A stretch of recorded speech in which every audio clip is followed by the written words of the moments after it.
চারপাশটা চারপাশটা কেমন শুনশান মনে হচ্ছে। না জানি হাঁটতে হাঁটতে কতদূর চলে আসলাম।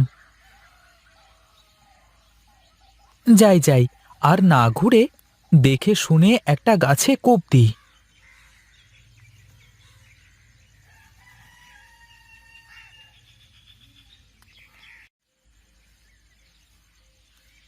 এ, এ, আহ, হে, এ, আহ, হে, এ, আহ।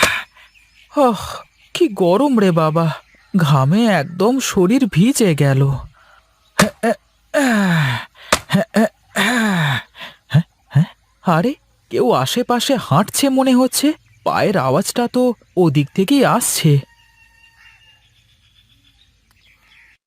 আরে বিনুদা, তুমি তুমি এই এত গভীর বনে একা একা কাঠ কাটতে এসেছো? কি করব, পেট তো চালাতে হবে। তোমার সাহস আছে বটে। এই যদি কোনো বাঘ ভাল্লুক তোমাকে এখানে ছিঁড়ে খায়, তাহলে তো কেউ দেখবার থাকবে না গো, হ্যাঁ? মরণের ভয় করলে কি আর গভীর বনে একা একা কাঠ কাটতে আসি রে সুকেশ? যাক যাক, আমারও ভয় হচ্ছিল। তোমাকে পেয়ে বেশ ভালোই হলো। দুজনে একসাথে ফেরা যাবে। ঠিক আছে, এখন তাহলে কাজটা শুরু করি।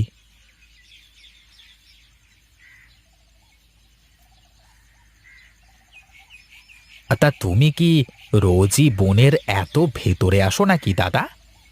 না রে ভাই, যেদিন কাটবার মতো গাছ খুঁজে পাই না, সেদিন খুঁজতে খুঁজতে ভেতরে আসতে হয়।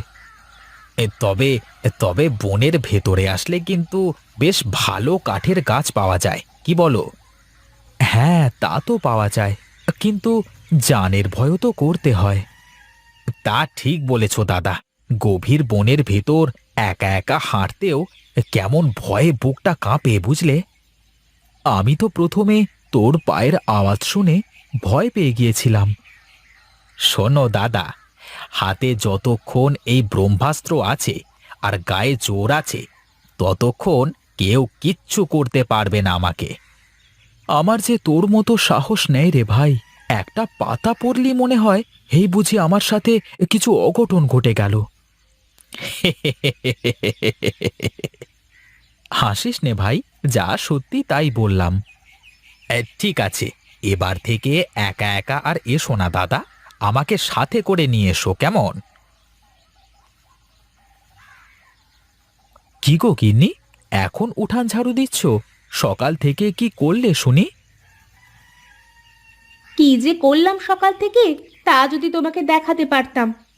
মানুষ সকালে ঘুম থেকে উঠেই তো থালা বাসন মাজে, উঠান পরিষ্কার করে, তারপর রান্না বান্নার কাজ করে। আমি মানুষের মতো না গো, আমাকে দিয়ে হবে না। আমার যখন যে কাজ করতে ইচ্ছে হবে তখন সেই কাজ করব। তা এখন থেকে আমাকে খেতে দিতেও কি তোমার ইচ্ছে অনিচ্ছের জন্য বসে থাকতে হবে?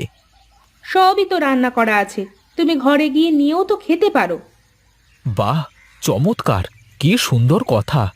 সারা দিন বাইরে কাজ করে ঘরে এসে যদি ভাত বেড়ে খাওয়া লাগে, তাহলে তোমার এ বাড়িতে থেকে লাভ কি? কি কি বললে তুমি?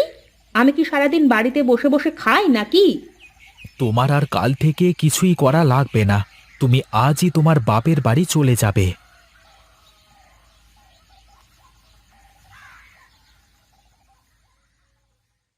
আজ ডালটা বেশ সুন্দর হয়েছে গিন্নি। তাই? আর অন্যদিন কি ভালো হয় না নাকি? না না, তা বলতে চাইনি। তবে আজকের রান্নাটা একটু বেশি ভালো লাগছে, তাই তো বললাম। ও আচ্ছা, তাই বলো। রোজ খাটনির কাজ করে আসো তুমি, যদি খাবার ভালো না হয় তাহলে তো শরীরে জোর বল সব হারিয়ে যাবে। তা ঠিক বলেছ গিন্নি। খাওয়া আর ঘুমোনো ঠিক মতো না হলে যে কোনো কাজই করে শান্তি হয় না। আজ কাঠ কাটতে কি বনের ভিতরে গিয়েছিলে নাকি? হ্যাঁ গো, সবাই এই কাছে কিনারা থেকে কাঠ কাটতে কাটতে বন একদম ফাঁকা করে ফেলেছে। তোমাকে না বলেছি একলা একা গভীর বনে যাবে না? কি আর করব গিন্নি, পেট চালাতে হলে যে কাঠ কাটা ছাড়া আর কোনো উপায় নেই। কিন্তু তোমার যদি কিছু হয়ে যায় তাহলে আমার কি হবে বলো? হ্যাঁ, কিচ্ছু হবে না গো, তুমি খামোকা চিন্তা করো না তো।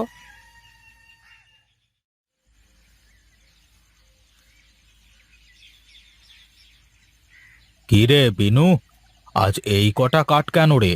হ্যাঁ দাদা, বনের যা অবস্থা, সব গাছপালা কাটতে কাটতে এখন শুধু বনের বড় বড় গাছ ছাড়া কোনো গাছই খুঁজে পাওয়া কষ্টকর। এভাবে চলতে থাকলে যে তোদের সংসারও চলবে না, আর আমার আরও তো বন্ধ হয়ে যাবে। আসলে দাদা, এই গভীর বনে একা একা কাঠ কাটতে গেলে যে প্রাণ নিয়ে ফিরে আসা দায় হয়ে যাবে। আমার আর কি, তোরা কাঠ আনলে টাকা পাবি, তা না হলে টাকা পাবি না।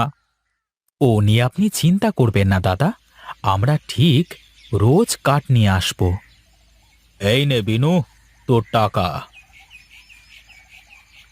দাদা, চলি তাহলে, বেঁচে থাকলে কালকে আবার আসবো। যাই বলেন দাদা, ওরা কিন্তু জীবনের ঝুঁকি নিয়ে বনের থেকে কাঠ কেটে আনে।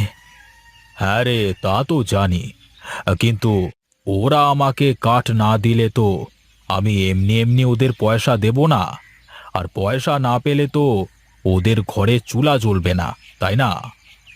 সবই কপাল দাদা, সবই কপাল। তা না হলে কি আমরা এই কাঠের ব্যবসা করতে আসতাম? আমাদের আর কি সমস্যা হবে, কাঠ না পেলে অন্য ব্যবসা করব, ব্যবসার তো আর কোনো অভাব নেই। আমি এখন যাই দাদা, আমার একটু গঞ্জে কাজ আছে, তুমি এদিকটা দেখো কেমন। পারলে একটু তাড়াতাড়ি আসিস, কালকের অর্ডারগুলো সব বুঝিয়ে দিয়ে যাস একটু। আচ্ছা দাদা, আমি গেলাম।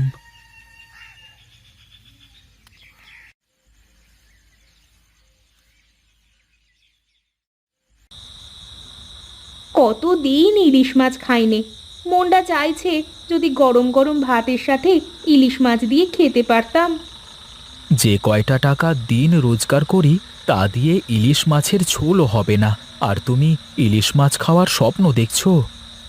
আমার পোড়া কপাল, তা না হলে কি আর তোমার মতো কাঠুরের ঘরে আমার বিয়ে হয়? হই যখন গেছে তখন কি আর করবার, কাঠুরিয়ার বউ হই থেকো না, ওই আলু ভর্তা আর ডাল দিয়ে খেয়ে যেতে হবে। কপালে থাকলে কি আর কোনো কিছুতে ঠেকানো যায় গো? দেখবে একদিন আমরাও অনেক বড় লোক হয়ে যেতে পারি। কাল থেকে কাঠ পাবো কিনা জানি না, আর তুমি আমাকে বড়লোক হওয়ার স্বপ্ন দেখাচ্ছ। আচ্ছা, তুমি এই কাঠ কাটার কাজ বাদ দিয়ে অন্য কোনো কাজ করতে পারো না?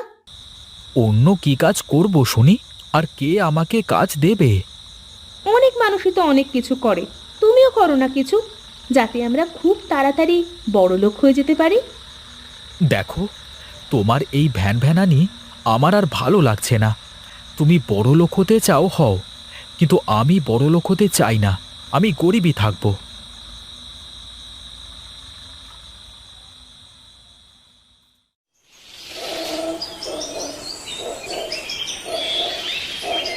সুকেশটাকে তো পেলাম না, একা একা যেতেও তো ভয় করছে, কি যে করি। না, যে করি হোক, আমাকে কাঠ নিয়ে যেতেই হবে, তা না হলে যে পেটে খাবার জুটবে না।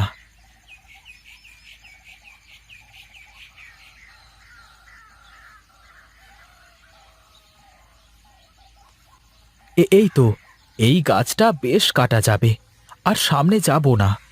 ও, কে কে কে কে কে কথা বললো?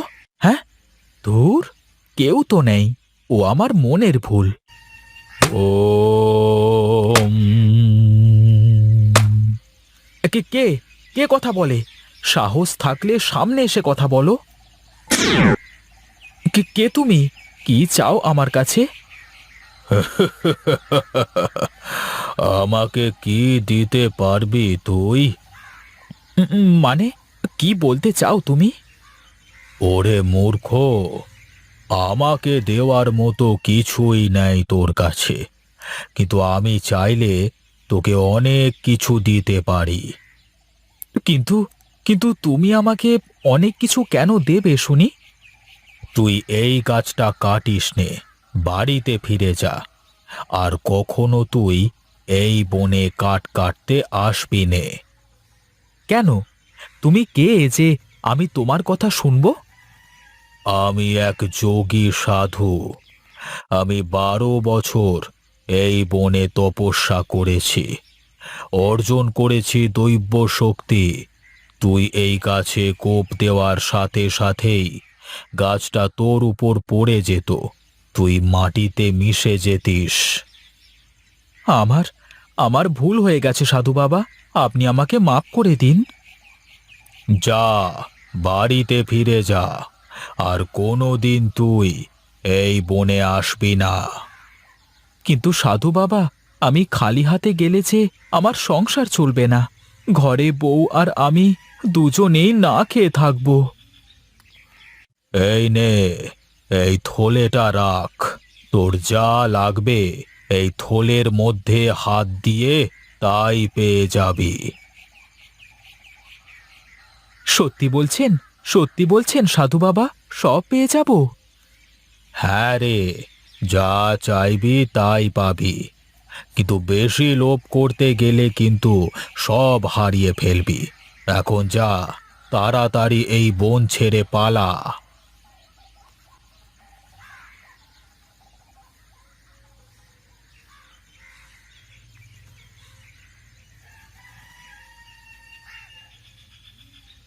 দেখি তো সাধু বাবা যা বলল তা সত্যি কিনা। এই থলের মধ্যে হাত দিয়ে যা চাইবো তাই পাবো। আমাকে আমাকে দুটো বড় ইলিশ মাছ দাও। এ কি? এ তো দেখি সত্যি সত্যি কাজ করে। যাক, আজ থেকে আমার কপাল খুলে গেল। গিন্নির ইলিশ খাওয়ার ইচ্ছেটাও পূরণ হয়ে যাবে। সাধু বলেছে বেশি লোভ করতে গেলে সব হারাতে হবে। তার মানে গিন্নিকে এই থলে দেখানো যাবে না। যখন দরকার তখনই আমি শুধু লুকিয়ে লুকিয়ে এই ব্যাগ থেকে সবকিছু নিয়ে নেব। কই গো গিন্নি, কোথায় তুমি?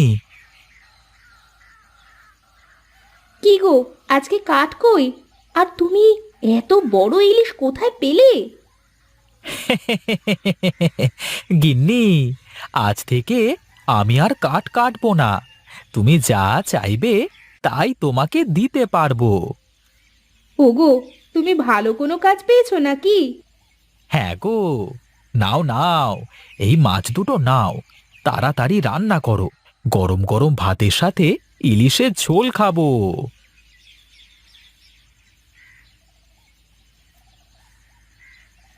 দেখো গিন্নি, তুমি কালকে ইলিশের কথা বললে, আর আজকে কেমন দুটো বড় ইলিশ মাছ নিয়ে চলে আসলাম। ওগো, আমি কাল না বুঝে তোমাকে কত কথা শুনিয়েছি, আমাকে তুমি মাফ করে দিও। আহা, খাওয়ার সময় কি কেউ কথা বলে নাকি? এখন খাও তো, গরম গরম ভাতের সাথে ইলিশের ঝোলের মজাই আলাদা।